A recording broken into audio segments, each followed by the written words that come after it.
Welcome to today's 5 Good Minutes. Today we will be considering the week of Christmas with Kurt Bjorklund. The day after Christmas. It's always an interesting day. If you have young kids, the kids are oversugared, overhyped on gifts, and there's a letdown. Family goes home, and sometimes weeks and weeks of planning and meal prep are all done, and now it's leftovers and cleanup and change the house from kind of Christmas festivities and Christmas celebration to January's doldrums. You might think that's a depressing thought to start our day with. But Revelation chapter 1, verse 4 and 5 says this: "Grace to you and peace from him who is and who was and who is to come, and from the seven spirits who are before his throne, and from Jesus Christ, the faithful witness, the firstborn of the dead, the ruler of the kings of the earth." I think it's good as Christmas season ends to be reminded that Jesus is the king of the rulers of the earth. And this was really what the readers of the book of Revelation were facing. You see, they weren't merely getting a collection of riddles or kind of prophecies about the future, but this book was written to first century followers of Jesus who were experiencing persecution, difficulty, hardship. And the book offers a sense of hope and a sense that there is a way in which God's kingship is at work even when it doesn't seem like it. Alistair Begg writes about this, and he says this: "The gospel was being preached. The people of God were absolutely convinced that even as Jesus had gone, so he would return.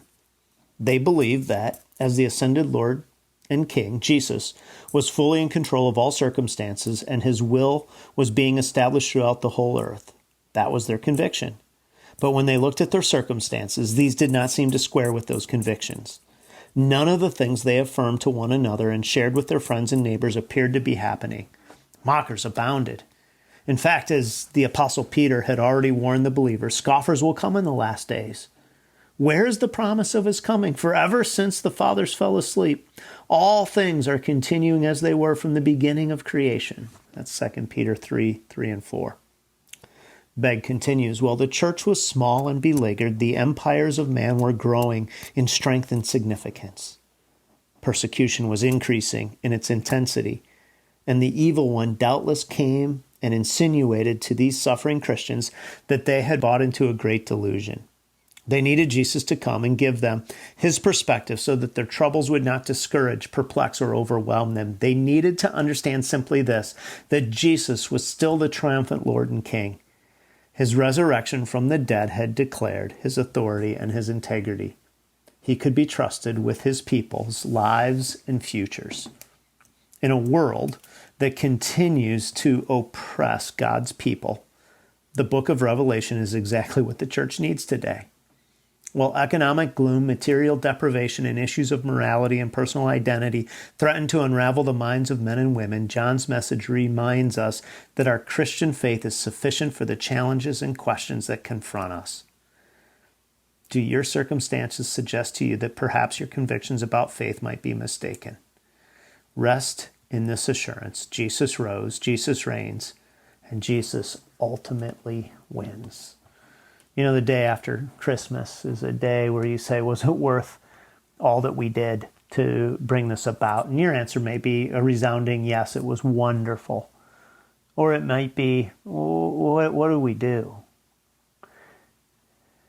And as you experience your conviction about who Jesus is, you may have the day after kind of hangover at times, saying, what did we do? Is this worth it? And what we need to see is the eternal kingship of Jesus, and that he is the king even if it doesn't seem like it. And as we enter a new year and depart from the last year, it can be tempting to say, where is God's rule? Is it real? And instead we want to say, he who was and is coming is the King of the nations of the earth, and he is worthy of my confidence. Thanks for joining us here today. There's a lot of great content to explore on Orchard Hill Plus and on the Orchard Hill main feed from the weekend. Have a great day.